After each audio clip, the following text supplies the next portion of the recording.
Hello, my name is Steven, and I'm the founder of Tours by Foot, a walking tour company here in Berlin. Welcome to today's video. And today I'm going to take you on a walking tour along a part of the route that the Berlin Wall once ran. The Berlin Wall was approximately 140 kilometers, about 87 miles in length, but only about half of it actually separated East from West Berlin. I'm going to take you along just a small fraction of this part of the wall, from the Hauptbahnhof, which is behind me, to Checkpoint Charlie. And while the focus of this video is on the Berlin Wall and the city split, this route is a good option for a self-guided tour because it also incorporates many other popular attractions. There's a link to a map for this walk in the video description below. So without further ado, let's get started.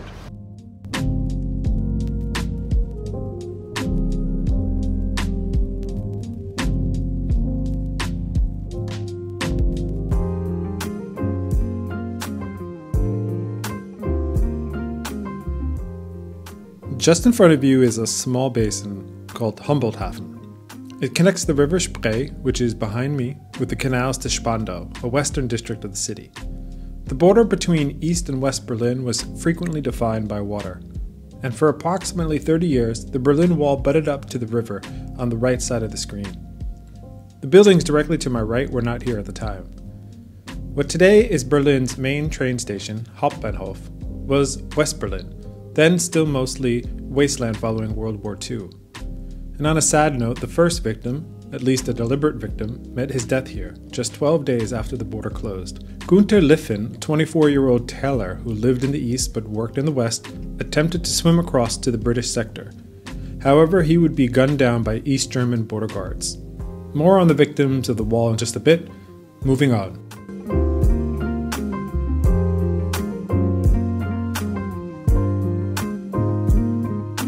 Along much of the route of the Berlin Wall, you will find this double row of cobblestones. In this case, it's marking the trail of the outer wall, the wall closest to West Berlin. The barrier for most of its existence consisted of an inner wall facing East Berlin and an outer wall. Over time, guard towers, electrified signal fences, anti-vehicle barriers, and other elements were added to the barrier as reinforcements. And it's a rather late update to the wall design that has become the symbol and image of the Berlin Wall. And along the route, you will find these information posts, in this case showing you the route of the wall and the crossing points.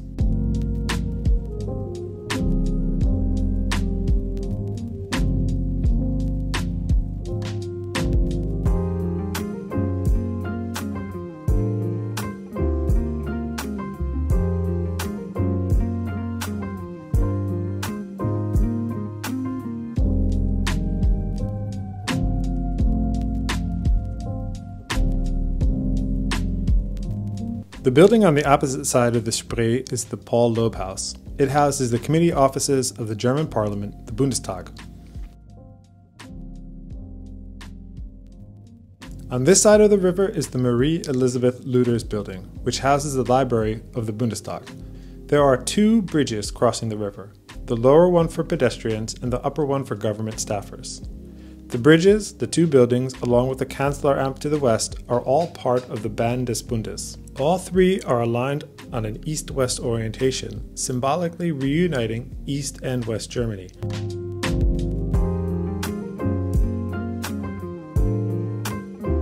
Inside of the Marie Elisabeth Luders building is the Bundestag's Berlin War Memorial. Is an art installation with segments of the wall which run along the wall's original course. Each segment lists the number of people killed attempting to flee to West Berlin for any given year. At the time of recording, there's an art exhibit displaying images of the wall across its length.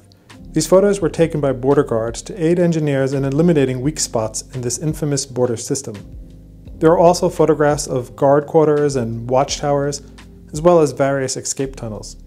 You also find photographs of border guards. There is a memorial book listing the names and short biographies of those who have died. It's open every day but Monday, and the exhibition runs through April 2025. Now, we are headed to the other side of the Spree. During the time of the Berlin Wall, travel restrictions between East and West Berlin applied not only to land crossings, but also to waterway routes. And as you can see here, the Spree is used today by commercial vessels. But the physical wall needed a bridge to cross. It was on this bridge just ahead, the Marschallbrücke, where the Berlin Wall crossed from East Berlin to West Berlin. The image on the screen was taken from the top of the Reichstag building, looking toward the bridge. We'll join back up on the other side.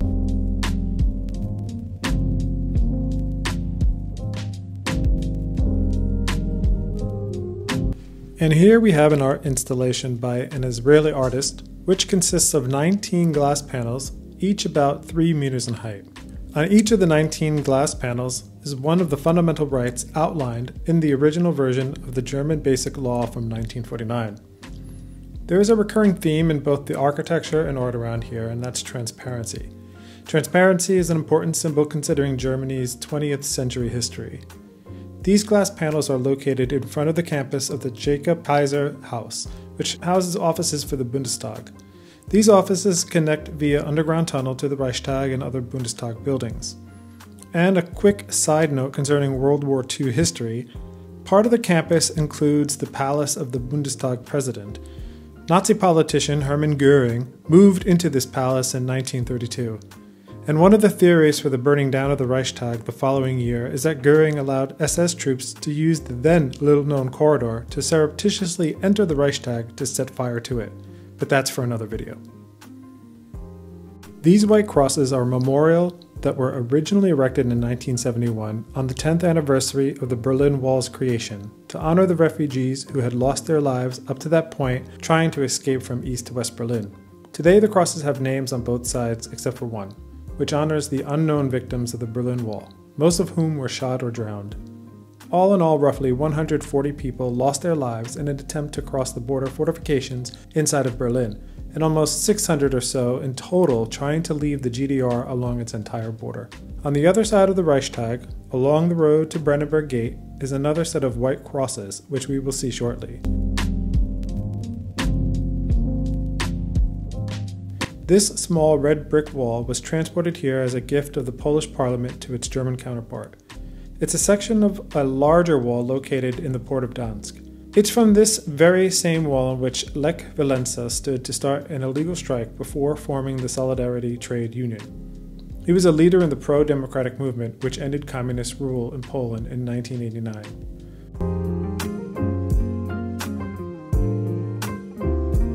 The Reichstag building houses the German Bundestag, the federal parliament of the German Republic. The building was originally opened in 1894, just after German reunification to house the Reichstag, what today is known as the Bundestag. It housed the German parliament until 1933, when a fire gutted most of the building. The parliament was dissolved by Adolf Hitler and the Nazi Party. It was also severely damaged in the Second World War. From the end of the Second World War and through the Cold War, the outer Berlin Wall passed right up to the front of the building. While the Reichstag was fully inside of West Berlin, it was not feasible to be used for the Parliament of the Federal Republic of Germany. Neither was West Berlin. The capital was moved to Bonn. The area around the Reichstag was frozen in time. Following the reunification of Germany, the Reichstag building was renovated under the leadership of British architect Sir Norman Foster. His glass dome, which affords a 360-degree view of the city, as well as a unique bird's-eye view of the plenary chamber down below, is the biggest draw for visitors. I have a video that provides tips on visiting the Reichstag that I will link in the video's description below.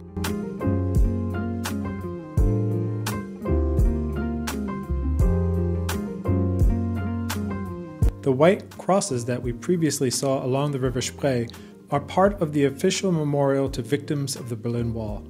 Why there are two sets of crosses is still unclear to me.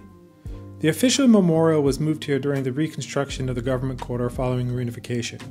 It seems that when the official memorial was moved back to the riverbank, this set of crosses stayed. In case you wonder why such a barrier was built, it was built to stop the flow of refugees pouring out of the GDR. In the summer months of 1961, roughly 20,000 people each month were fleeing to West Germany, the vast majority to West Berlin, where the border was comparatively lax. By the time the wall was completed, it's estimated that just over 3 million East Germans had already fled, causing severe worker shortages and brain drain. The GDR government was compelled to act.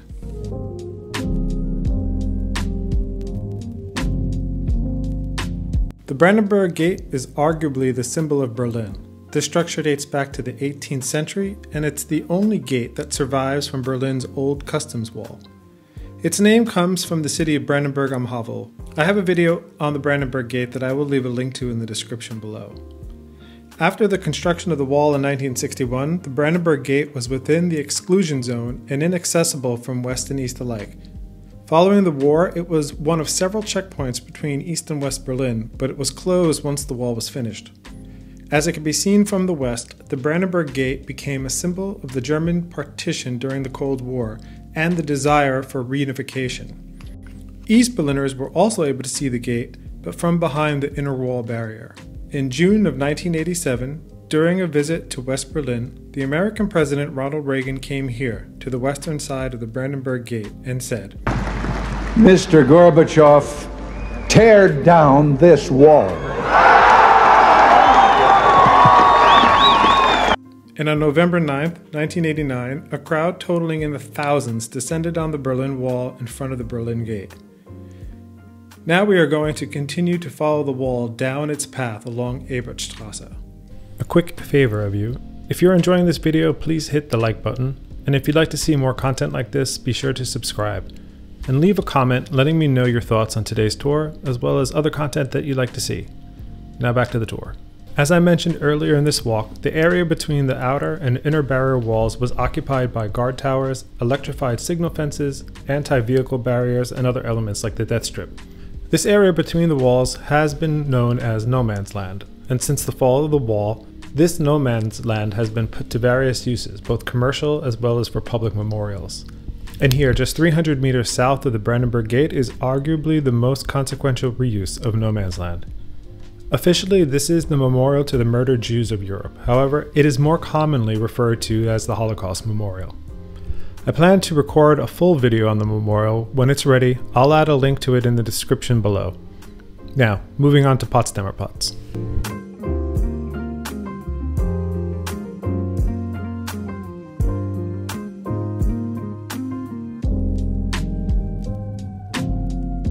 Just a quick side note. As you are walking around central Berlin, you'll notice that the pedestrian traffic signals at road crossings are little green and red men.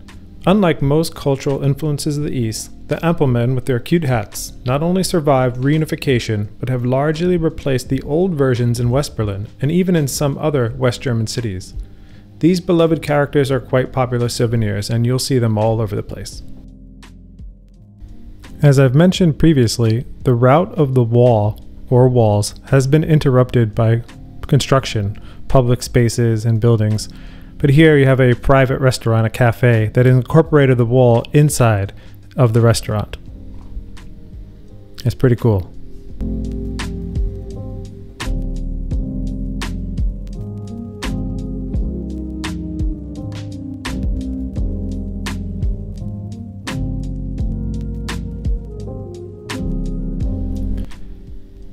We've now reached the point where the Berlin Wall's route turns east. Prior to the Second World War, Potsdamer Platz was Berlin's Piccadilly Circus, but the war leveled it. The construction of the wall sealed this famed intersection's fate as a no-development area until after the fall of the wall. And on Potsdamer Platz, you'll find these pieces of the outer Berlin Wall. This memorial was originally intended as a temporary exhibit in 2005, but it has been made permanent. And we are looking at the inside of the outer wall, so before the wall fell, there certainly wouldn't have been any graffiti on this side of the panels. Today, Potsdamer Platz is home to the U2 U-Bahn, the U2, several S-Bahn lines, as well as several regional Bahn trains. During the GDR times, these stations were closed. The U-Bahn didn't operate, and only a few S-Bahn lines passed through, making Potsdamer Platz one of Berlin's renowned ghost stations. I have a video that covers these ghost stations that I will leave in the video's description below. There once were viewing stages set up here so that West Berliners and visitors could peek over the outer wall into the no man's land. And this building here is home to Panorama Punkt, a great option for an observation deck overlooking the city. There is a piece of the Berlin Wall called the Flying Wall because it was helicoptered from the ground up to the observation deck, which you can still see today. Now, I've shown you mostly examples of the outer wall, but there are some examples of the inner wall that are still standing along the wall's path. Let's go check one of them out.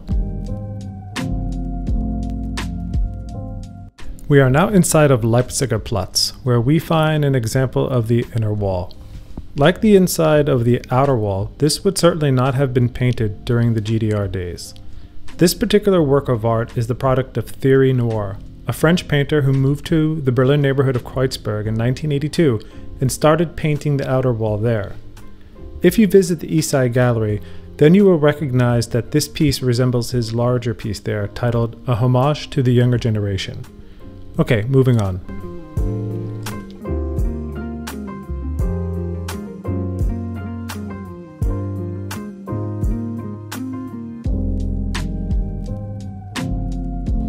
This watchtower actually sat outside of the no man's land just behind the inner wall. Today, it is wrapped up due to a construction project. It was erected in 1969 and was one of the watchtowers built as part of the second design of watchtowers.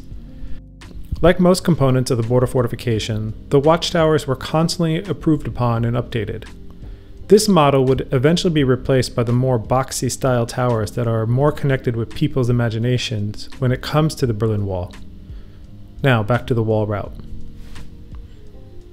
As you walk south away from Potsdamer Platz, you will pass by the German Federal Ministry for the Environment. Like the Bundestag Library building we previously saw, this government building is also built upon the former course of the Outer Berlin Wall, and like its counterpart, it too has a piece of the wall on display on its ground floor.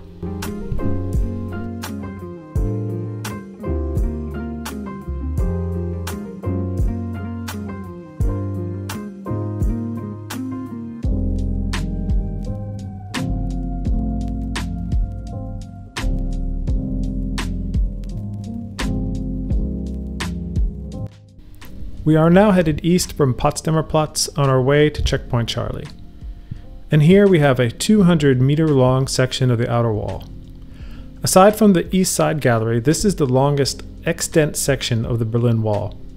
This side faced no man's land, and as mentioned previously, there would have been no graffiti on this side during the wall's heyday. Today it is used as a wall for an exterior exhibit of the Topography of Terror, a museum located on what was once the headquarters of the SS and other organs of the Nazi state security services. The museum covers the atrocities committed by these entities and is a must-visit for New Berlin visitors. But we're going to stick to the Cold War era on this tour. But for our next stop, we're going to head behind the interior wall for one important stop.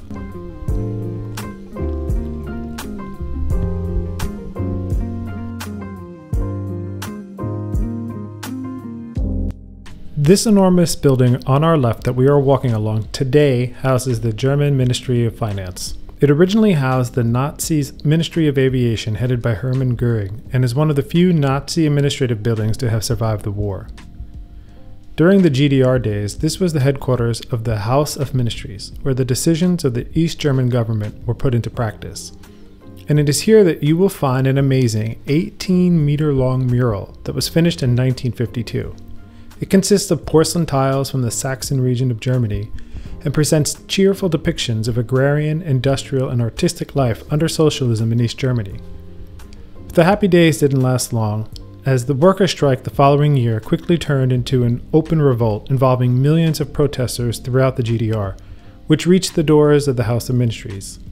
The protest was violently put down by the East German and Soviet military and police forces, with an estimated 125 people killed or executed. Today, the forecourt is a memorial to this 1953 uprising with a glass-covered, pixelated, elongated photo of the demonstrators, all in full view of the mural. Okay, back on our route to Checkpoint Charlie. On the left is Trabi World. Trabi is the nickname for Trabant, the iconic East German tin car can that most citizens needed to wait at least 10 years to acquire. You can rent one here, no waiting list needed, or take part in a Trabi Safari, a guided tour through Berlin where you drive your own vehicle as part of a larger group.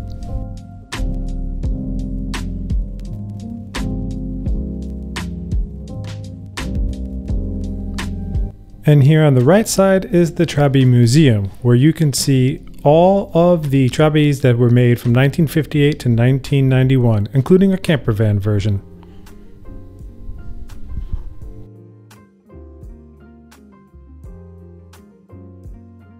We are now at Checkpoint Charlie, and on our left side is the Wall Panorama.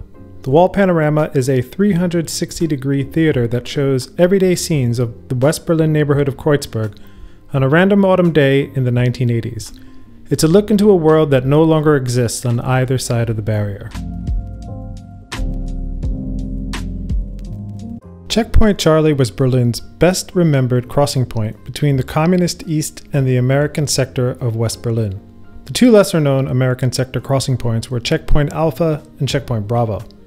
It was here that a tense standoff between American and Soviet tanks almost ignited World War III. And believe it or not, the standoff started because of an opera. Well, it's a bit more complicated than that, but the short story is that the East German government wanted to exert its authority over the border in Berlin. The border posts, sandbags, and warning signs were all replicas. And with the adjacent fast food restaurants and tic-tac souvenir shops, it's often dismissed as a tourist trap. But many find this location worthy of a visit, and there is plenty to experience. There is the Wall Panorama that I mentioned earlier, and there's also the museum that covers the checkpoint, the Cold War, escapes to the West, and more. Additionally, there is the Black Box exhibit with 16 media stations, a small movie theater, documents, and original objects to demonstrate the East-West conflict that dominated the international political arena after World War II. If you're short on time or money, then spend some time browsing the photo gallery. 320 informational panels that include 175 large format photos accompanied by written narratives. A couple of videos should be showing up on the screen now. I hope that you enjoy them. And if you enjoyed this walk, please give this video a thumbs up and consider subscribing to my channel. And again, check out the description below for links to some of the videos that I mentioned earlier in this walk. You could also find links to my walking tours. Until next time, tschüss!